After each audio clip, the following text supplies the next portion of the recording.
नमस्कार, cook with मीमध्ये आपलं खूप खूप मनापासून स्वागत. आता दिवाळी लवकरच आलेली आहे आणि दिवाळीत फराळात महत्त्वाचा पदार्थ म्हणजे शंकरपाळे. शंकरपाळे हा पदार्थ सर्वांनाच आवडतो.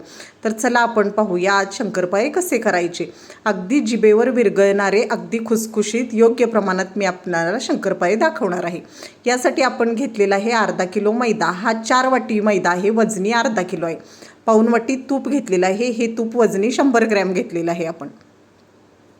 1 वाटी साखर घेतलेली आहे आपण, वजनी साखर 200 ग्रॅम आहे. 4 वाटी मैद्याला 1 वाटी साखर आणि पाऊण वाटी तूप.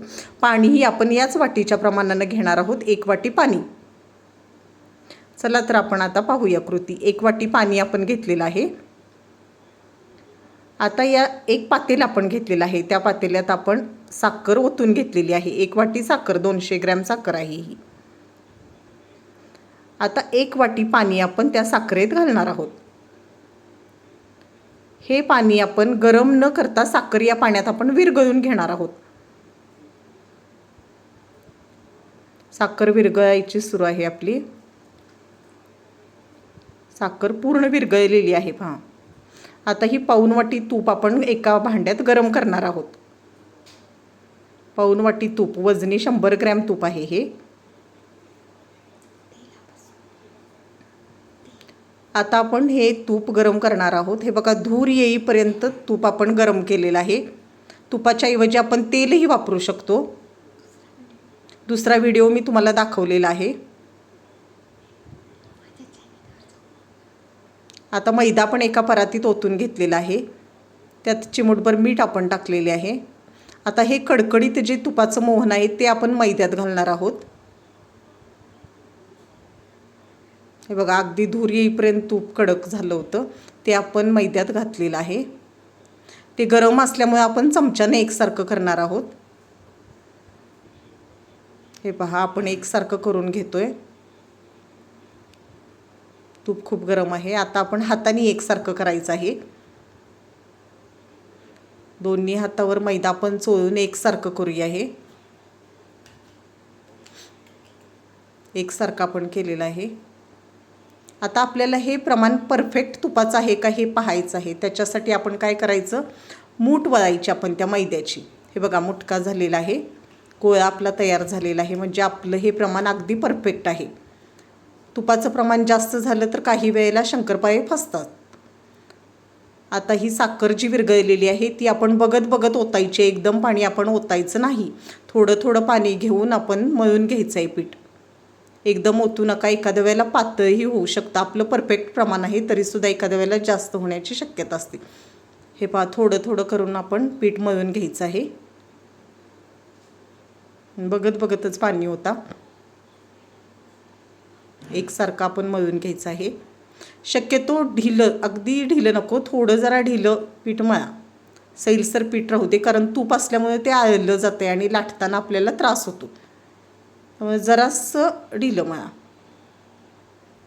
हा, हे पहा, बघत बघतच पाणी घालायचं आहे. आपण एकसारखं मळून घेतोय. पाणी बघत बघत घालतोय आपण त्यात. साखरेचं पाणी आहे हे. हां, थोडं पाणी राहिलेलं आहे बघा. आपण सैलसर पीठ मळून घेतलेलं आहे, कारण तूप असल्यामुळे ते आळतं. त्यामुळे लाटताना आपल्याला थोडा त्रास होतो. पीठ जर आधीच ढिलं सैलसर मळून घेतलं तर आपल्याला लाटताना त्रास होणार नाही. हां, हे बघा, मळून झालेलं आहे. थोडंसं आपलं 1-2 चमचे पाणी साखरेचं शिल्लक राहिलेलं आहे. एकसारखं आपण मळून घेतलं. आता हे जे पीठ मळलेलं आहे आपण ते एकसारखं करून घ्यायचं. गोळा एकसारखा तयार झालेला आहे. आता हा तयार झालेला गोळा जो आहे तो आपण एक 15 ते 20 मिनटासाठी झाकून ठेवणार आहोत. चांगला गोळा झालेला आहे पहा. आता डब्यात आपण छोट्या काढून घेतलेला आहे. एक 15 ते 20 मिनटासाठी आपण हे झाकून ठेवणार आहोत. 15 ते 20 मिनटानंतर आपण शंकरपाळे करायला घेणार आहोत. आता 15 मिनटे झालेली आहेत. हे पीठ घेतलेले आहे ते आपण एकसारखे जरा चेचून घेऊया, म्हणजे पदरही चांगले सुटतात आणि खूप छान शंकरपाळे होतात. पोळपटावरच मी गोळा घेऊन त्याच्यावर बारक्या ठोंशीने चेचून घेतलेला आहे बघा. जास्त चेचायचे नाही, 1-2 वेळा चेचले तरी बास आहे. आता एकसारखा गोळा करून घ्या. या अर्ध्या किलोच्या प्रमाणात याचे कमीत कमी 5 गोळे होतात बघा. जास्त मोठे करायचे नाहीत, जास्त लहान करायचे नाहीत, मीडियम पद्धतीचे आपण हे गोळे करायचे आहेत, चपातीपेक्षा जरा थोडा मोठा. हे 5 गोळे आपले अर्ध्या किलोच्या प्रमाणात तयार झालेले आहेत. आता गॅस सुरू करून आपण तेल गरम करायला ठेवलेलं आहे आणि आता आपण हे लाटून घ्यायचं आहे. प्रत्येक गोळा आपण जरा मर्दून लाटून घ्यायचा. जाडसरच ठेवा पाती आपली. हे पहा लाटून तयार आहे. जास्त पातळ नको. आता हे पान जे आहे ते आपण कडेनं कोरून घ्यायचं आहे. कडेचं खराब जे आहे ते चिरडलेलं आहे ते आपण स्क्वेअरमध्ये आपण कापून घेतलं आहे बघा. आता याच्या एकसारख्या आपण शंकरपाळ्या करायच्या आहेत. सुरीनंच आपण घ्यायचं. कोण चिरण्यानं घेतं तर ते हे होत नाही, फुलत नाहीत शंकरपाळे जास्त. एकसारखे आपण चौकोनी घेतलेले आहेत बघा शंकरपाळे करून. तेल आपण गरम करत ठेवलेलं आहे. मीडियम आचेवर आपलं तेल गरम होतं आहे. आता हे शंकरपाळे आपण झारणीवर घ्यायचे आहेत. हे पहा जाडी बघा त्याची आपण जाडसरच करून घेतलेली आहेत, म्हणजे त्याला लेअरही चांगल्या सुटतात. आता झारणीवर घेऊन आपण ते तेल आपलं गरम आहे त्यात आपण सोडलेले आहेत. लगेच हलवू नका.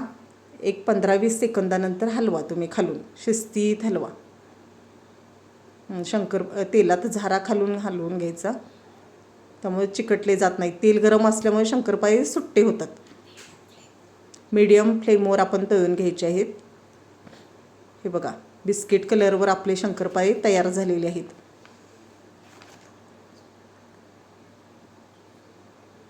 खूप छान शंकरपाळे आपले झालेले आहेत. झारणीत तेल येऊ नये म्हणून आपण झारणी जरा हळू झाडा.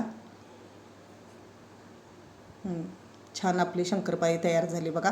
असेच बाकीचे गोळेही आपण घ्यायचे आहेत लाटून. आता ही साईज बघा, डबल तिब्बल शंकरपाळी आपली झालेली आहे. लाटलेली जी होती त्याच्या 3 तिप्पट प्रमाणात झालेली आहे. ही चुरून ही बघा अगदी खुसखुशीत, अगदी सहज हाताने चुरडली जाते. अशाच नवनवीन रेसिपीसाठी आमच्या चॅनेलला सबस्क्राईब करा. अगदी योग्य प्रमाणात मी आपल्याला शंकरपाळ्या दाखवलेल्या आहेत. धन्यवाद.